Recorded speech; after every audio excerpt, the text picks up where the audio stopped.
Here's a 58. Oh, let's go. Dang, with the gold label on there. So there was only about 8 or 9 copies of this made. The last one sold $60,000. Wow. Ty Cobb check. Very nice. This shop has managed to survive the junk wax era, the recession in America, and COVID. It survived as one of the oldest card shops, not just in Michigan, but in the United States of America.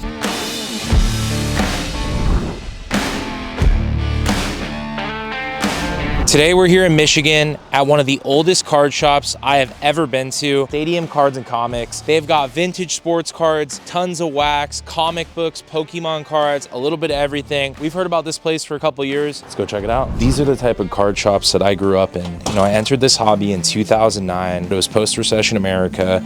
Card shops, adjustments were happening. Upper Deck lost the license, Panini took over. Pretty cool to see, just like a first glance. Smell the 90s wax.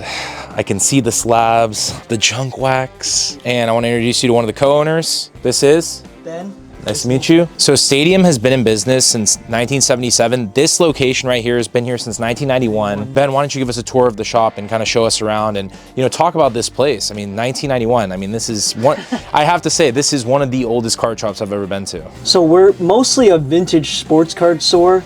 And then we started getting into everything else that you kind of see here. Yeah. In probably the mid 90s, Magic first. Like the traditional store, you do comics, you do vintage sports cards, and we used to do coins. So this is a Michael Jordan 1996 EX. Wow. 2000 Essential Credentials, numbered out of 499. Wow. So it's first year EX. This card's insane. It's an expensive card. We've had Topps Chrome, Kobe, Refractor rookies in the shop that we just put out and we've sold in shop. Sometimes this card will sell in shop. Sometimes they'll sell online.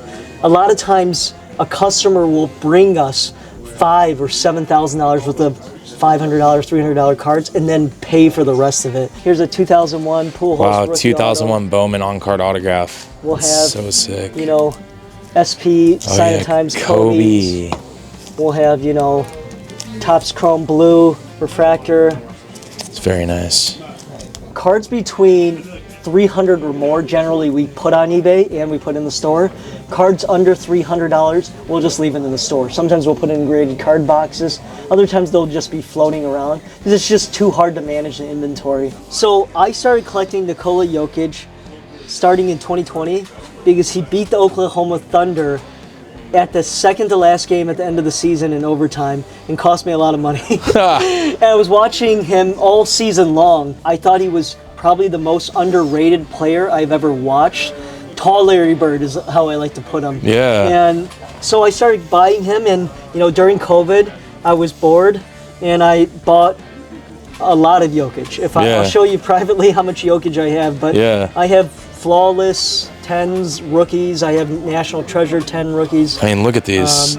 These are beautiful. But slowly over time, just he's won so many awards, I've slowly sold some of them off. You know, being in the Midwest, I know a lot of Midwest people love LeBron, but would you say people like Kobe as well? Like, how do you guys balance that out? And obviously Jordan. Like, who's the guy everyone's buying? Is it LeBron, Kobe, or Jordan out here? So generally, it's Jordan number one. Always. Yeah. I think Jordan number one goes faster than anybody else. LeBron is with Kobe very similar. I think after Kobe passed, I think his autos are easier to sell than LeBron autos, especially because most LeBron autos are hidden now, and they're in 2010, 2011, it's kind of unlicensed NBA product, and he doesn't really sign anything except Topps Chrome now. It's again unlicensed product. Yeah. So I think Kobe is generally more desirable in this area, and he's from Cleveland, we're from Detroit, so there's not a lot of people in our store collecting LeBrons. We had a 101 rookie LeBron auto that sold privately. I want to buy Jim Brown, 58 Topps rookies. I want to buy, high-grade Oscar Robinson 61 Fleer. I want to buy, Wilt rookies and like Bill Russell's. Like I want to buy. Wow, you can see, like, Bill Russell. Look at the grade. This is a 5 and this is a 5, and look how nice that. The centering's great. The slight inconsistency of PSA, better color, better centering. Crazy. I thought this was like a 7 when I bought it. I was gonna say the coloring on this looks phenomenal. Yeah, it's a 5. I don't know if they saw a small indent, but. Yeah, because look at these. This is wild. So these are both 5s. I mean, eye appeal matters. I don't know what you guys see, though, left or right. Look at the coloring. This one looks better. 2003 finest gold, Tom Brady. Second year finest or Brady gold. I think it's a pop 5. Kobe auto. Kobe autos, of course. Always buy Kobe autos. He was the LeBron James for Upper Deck kind of thing. Yep. Yeah, Kobe was a good spokesman too, and he loved everybody. it. So okay, so we got vintage baseball here, and between vintage baseball, basketball, and football, which one do you guys think you sell the most, and which do you think is actually worth the most? So I think vintage baseball is worth the most. I think there's a historical importance to cards being called baseball cards, even if they were basketball cards. Everybody just called baseball cards. When people ask me what I do for a living, I tell them I sell baseball cards, or I film people selling and buying baseball cards. What sells the most in the store? It's probably football, hobby, or football singles. And then basketball is number 3. I tend to lean towards my natural desires to buy cards. Here like it this, is. or like this, cards like that. Dang, Ty Cobb 4. You know, or even a Tide Cobb 1. Stuff like that. But, you know, at the same time, we do have modern cards in here. We just don't have as much as other stores. Like, if I get a modern card, I like stuff like that, you know? Oh yeah, the on card. Collector will buy that, you know? And Or Ozzie Smith. And it's not too expensive.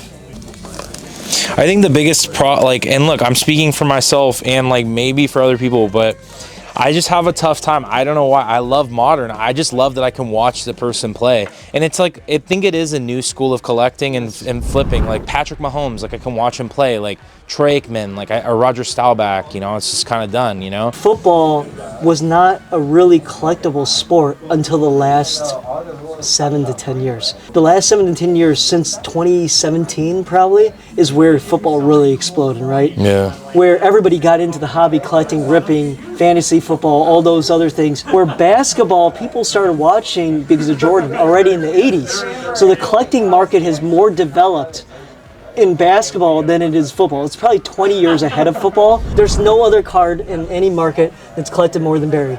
And you could have Randy Moss, you can have John Elway, you can have all those other guys. They're not collected. Brett Favre, they're just not collected because people want that one electric guy to collect and collect all of his cards. You look at Wemby now, or Zion and Ja, Cards. there's too many. And LeBron, and even Kobe. You go to 96, Kobe's got 300 rookie cards. Kobe does have 300 rookies. Yeah. I did not think about that, and that is a debate going on with Wemby right now, is that there are too many Wemby cards. Bedard, too. Connor Bedard, there's too many Bedards. And we're filming this in 2024 of October, so if you're watching this 5-10 years down the road, hopefully Bedard and Wemby have taken over both leagues. Everybody wants to buy like a Peachy Lemieux, or they want to buy like, you know, like a Oh yeah, I know this one. Gretzky. Jeez, Wayne Gretzky rookie. But they also buy like, you know, Ovechkin rookie autos, and That's really cool. and they'll buy once in a while. They'll buy, you know, weird stuff here and there. I see like 1984 Topps, 76 OPG, 75. These are the set. Alex Del Vecchio. What should I know about this guy? It's $695. Better players on the Red Wings It'll pick up his in the audio. 50s and 60s.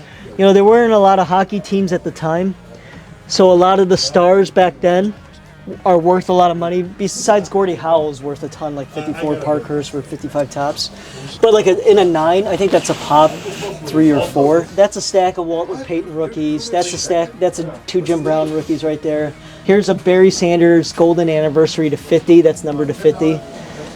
Here's a PSA 10 Calvin Johnson. So a lot of it, like here's a Montana rookie auto.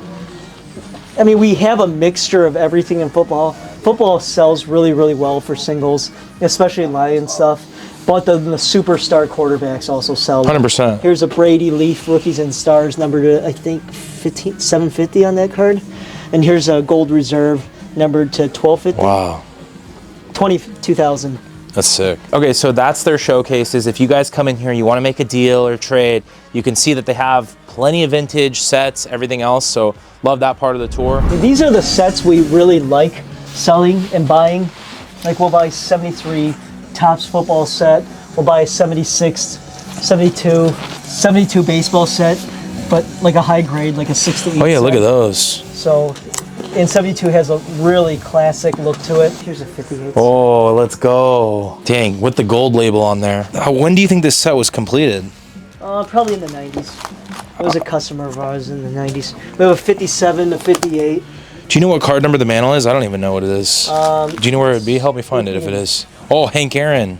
So the 58 mantle of that set, one of my favorite cards. Like, it's the few vintage cards I enjoy. So I actually have one again. I have two, and you know, making some moves. I might, you know, maybe I'll do the set. We'll see one day. This is 81 Topps. This is second year Larry Bird and Magic Johnson, second year. You probably heard of them, with the gum in it. These range around 120 a pack. Ty Cobb check. Yeah. Just stuff like that, you know, random stuff. Very nice. All right, this is absolute madness here. We have a lot of 70s and 80s stuff here. Like if you look at these 4 or 5 row boxes, it's all 76 baseball. I mean, you got 95 football with Steve Young on there. You got boxes, you got 07.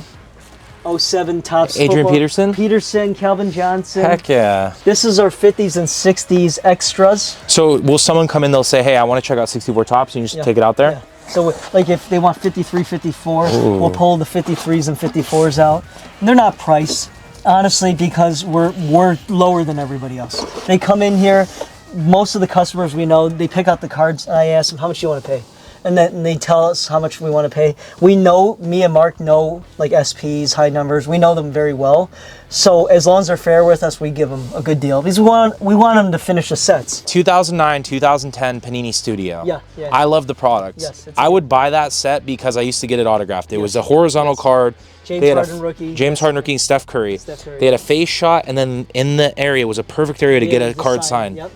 0910 Studio. If you had that set, I mean, that's probably what someone feels with something like this. I mean, look at this. You got this. You were just talking about this. 2012. I had multiple sets of 2012 Prism PSA 10 Wow. with the silvers, almost complete. And I broke it out. This is the eBay room. It's got 16,000 cards in here. My! They're all numbered. There's just random cards. They're all numbered. But how are they organized? So they're organized by SC number, stadium, and then the number, and it's listed on eBay. What do you mean by stadium? Oh, that's your the shop and then the number. Yeah, shop number. And then when we go and sell it, then we'll be able to see the number. Obviously, nothing like Burbank or something else like that, where they're so organized. But we're able to find everything because they're all numbered, and the different listers use different numbers so that they don't intermix. Wow. And then this is our graded submission box, waiting for customers to pick up their graded cards. Wow. So like we got a silver Prism CJ Stroud. So we're a store that really sells as much vintage as we sell modern. A lot of stores sell mostly just boxes. We have a lot of set collectors. Old timers that have been coming into the store for 20, 30 years, and they are just building pre-75 sets pretty much. This is kind of our half off vintage section. 56 to 73, 74 cards that are half off. Common Gaudies that would be like $25, $30 versus X-Mint Plus card that would be $100 or $200. And this is really different for me personally to see, just because I'm more of a modern collector, and we talked about that. But like, I'm not seeing all the Anthony Edwards and the John Morants, like, and a lot of people, not necessarily newer people to the hobby, are not really, you know, they don't really know what building a set is. So this is like an old time thing, right? That's exactly what it is, and I honestly think it's what is more sustainable. I mean, it's hard to buy just expensive cards, right? So a lot of people have gotten that feeling of collecting and pulling a banger or pulling something big out of a box, but sometimes it's about finding a $2, $3 card to get closer to your set. I would say the most built set in our store is probably 70, 71, or 72. VGEX condition is probably what most people want to build. We probably, in 1970 Topps, have over 15,000 cards. How can we get back to this in the hobby, like sets? Like, I don't think you can.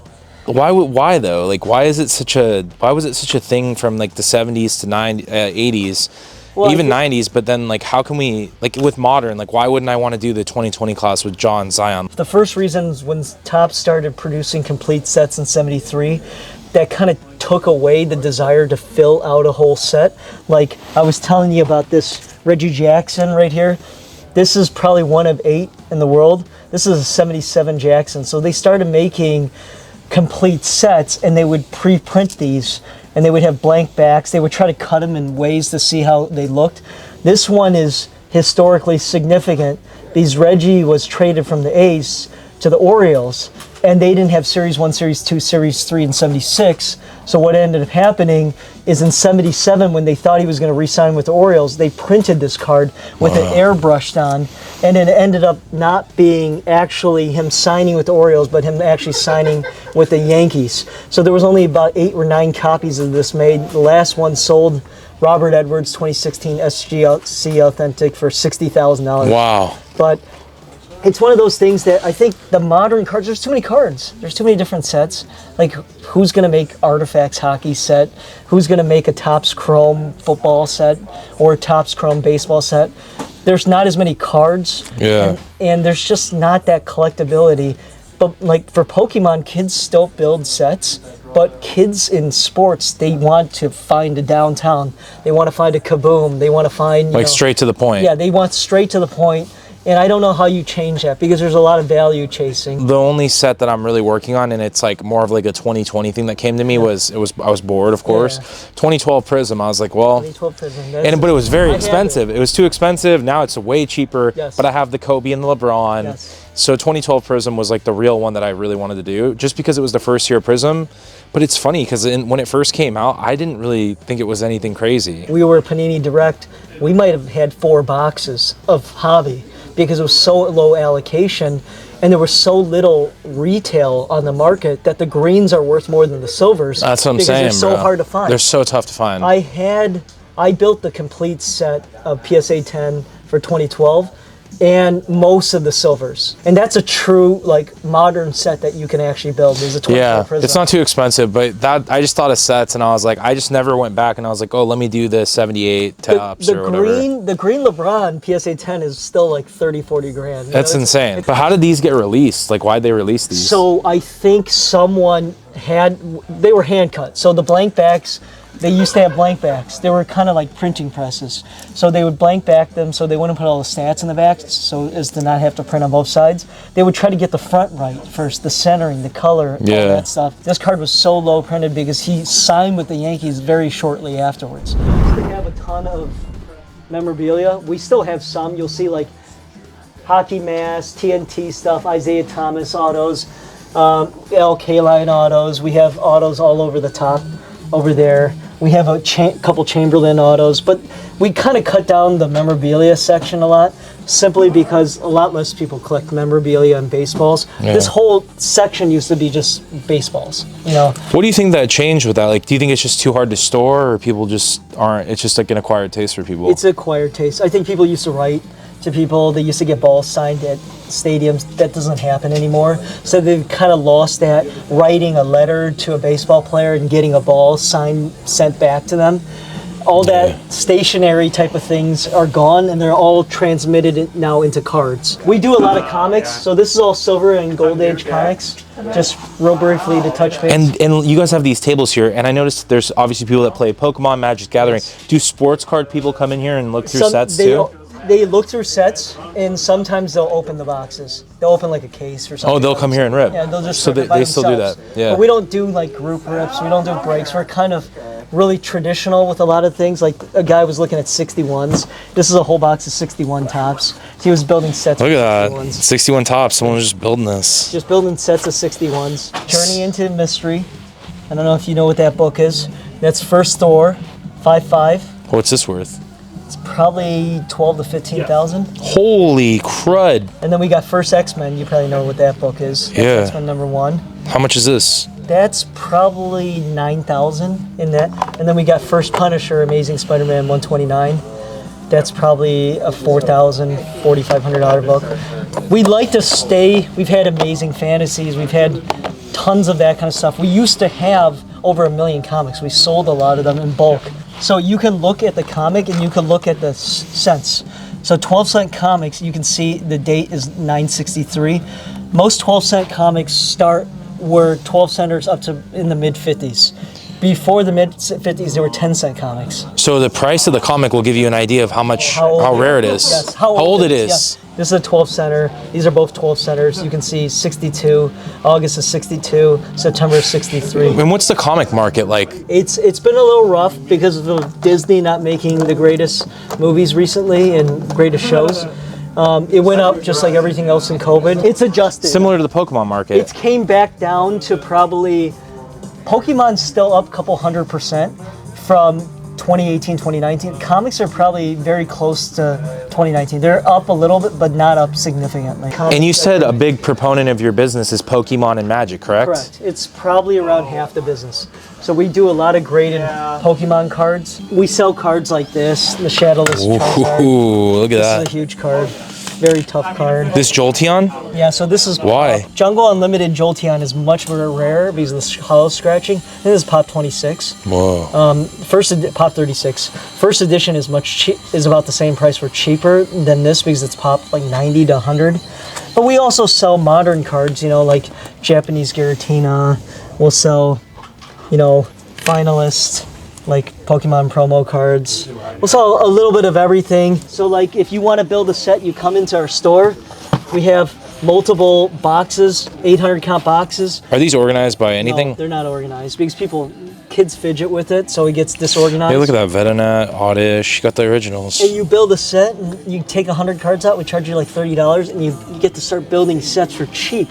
And you keep it in your binder, and it's a long-term memory for you. Sets are not about money. Yes, exactly. They're not about money. You pull. You can't make money with sets. I mean, you can when you sell it later if you get lucky, but your goal for building a set should just... You build a Shadowless set, you know? Yeah. We have a lot of vintage stuff that we just we buy and sell. And you got the graded comics. We do tons of graded comics, too. I just think the membership program here, the camaraderie and community here, like that is the key. And I also would reiterate that set building, looking back, like it really isn't about, it shouldn't be about the money. It really should be to, like when I built the 2012 Prism set, I'm not going to be rich. Like I just did it just because it gave me something to do. It is old school. Like it is an acquired taste for a lot of people. Some people might come in this store and might think, oh, this is too old, but this caters to a part of the hobby. We have a very large membership crowd for Pokemon. What does membership mean? So we sell memberships where people are able to buy cards at significant discounts, way below TCG pricing,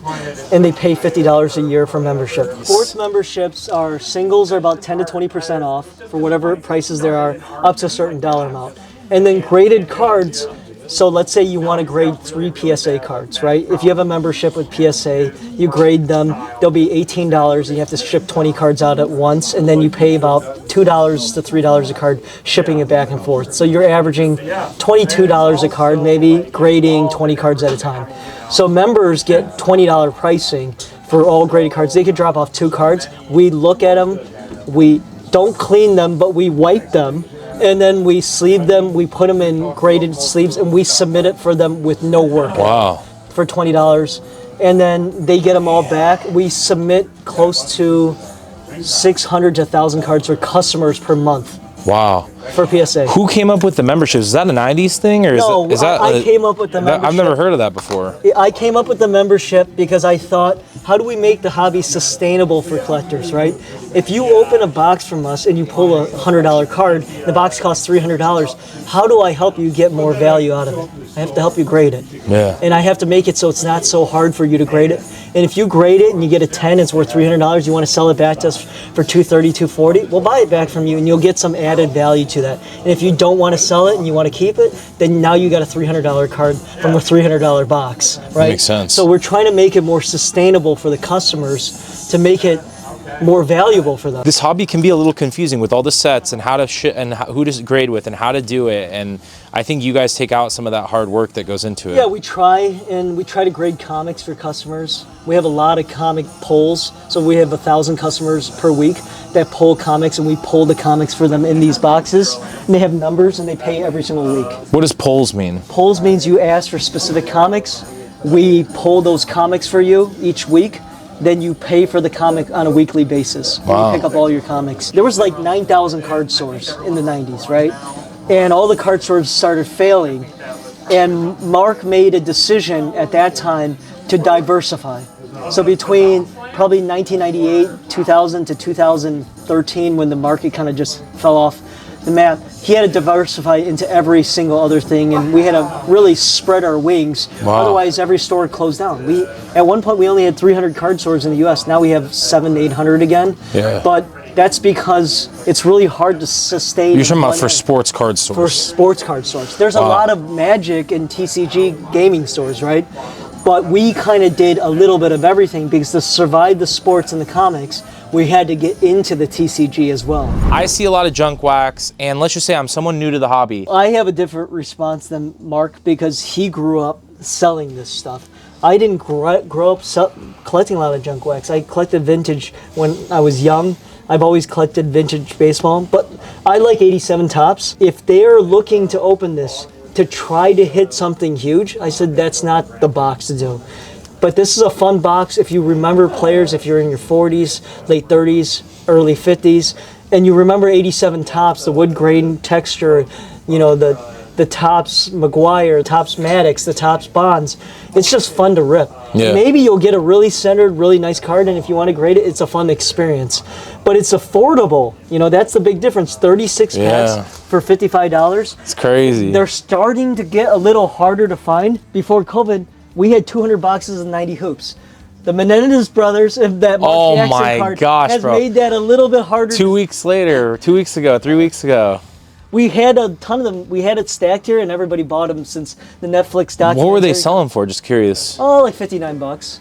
59 bucks straight out the door. $59 for a wax box. Wow. And we had a lot of them. We had 200 at one point, and they've all sold out. The companies obviously knew like it was a hot time, cards boomed. Did people hold those boxes thinking like they were going to be worth something? Well, a lot of people bought junk wax. Let's say they bought a box of 92 Upper Deck Baseball for $19.99 in 1992. And they bought cases of it.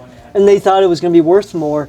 And until recently, they've never even gone to $20. A lot of those boxes that people spent $20 32 years ago when gas was 75 cents. What a time to be alive. They ended up still holding onto those boxes because they would have lost money. Bro. And now they started selling them, and we were able to pick up huge amounts of collections, but they've all gone. It's 2024, and there are over 700, 800 shops, right? 6 to 800? Yeah, 6 to 800. Do you think that this is going to happen again? Because I feel like it is. I think it's going to happen again, and there's two reasons for it. The boxes, some of the boxes go down after they come out, and if you're overbuying the boxes and you can't sell them quickly enough, you end up getting stuck with inventory that you might have paid more for than what you bought it for. And it's hard to move, and that's what happened with junk wax. You bought boxes and cases, $15 to the dealer, and you're supposed to sell them for $22, $23, and you bought cases of this, and you just could not move it. And then the margins and the overhead and everything is much higher than it used to be. Even the last few years, the overhead was really shot up. Grading costs, shipping costs, eBay fees. You add all those things together. That's why we have to do a little bit of everything. Like you guys are surviving by not even breaking, which is we don't break. Which is incredible. I don't like the feeling of someone spending a lot of money and getting nothing. To me, it feels bad for me. I want them to be able to build sets. I want them to buy a box and try to help them grade the card, try to get some value out of whatever they do. No, I get it. I'm holding this and I'm thinking to myself, why do I feel like this is happening all over again? The hobby has been marketed very well by Topps. Yeah. I feel like they're bringing athletes in, they're doing Rip Night, they're partnering up with guys like you, your shop. I think if you've been doing something for a long time and you've been in business for so long, that's the survival, is you will always have those. I mean, granted, you need to bring new kids into the hobby and younger generation, but like, for example, Rob from Burbank, people wonder like, why would he sell all these dollar singles? Why is he doing all the Beckett Marketplace with 42 million cards? And same with John and Lisa, but their businesses work. I've always said, I've supported local card shops since I was a kid. I believe in it. It was a safe place. It was a place for, collectors to meet up and, after a tough day of football practice, long day at work, or, to reward yourself. It was just like, that's what a hobby is for, and I think that's what's being done here. So I love it. That's a tour of Stadium Cards and Comics here in Michigan. And why don't you tell them the hours, Instagram, and where to find you? So we actually don't have an Instagram. We have a Facebook account. Because we're so old school, we don't even have an Instagram. But we're in Ypsilanti. Our hours of operation are Monday through Sunday. Monday, Tuesday, Wednesday, we're open from 11 to 6. Thursday, Friday, Saturday, we're open from 11 to 7. And Sunday, we're open from 11 to 4. And you can find us on Facebook or look us up on our Google. We're in Ypsilanti, right outside of Ann Arbor, Michigan. Love it, man. Thanks for your time. Thank you so Great much. tour guide. Love it. And guys, come out here, check it out. It's amazing.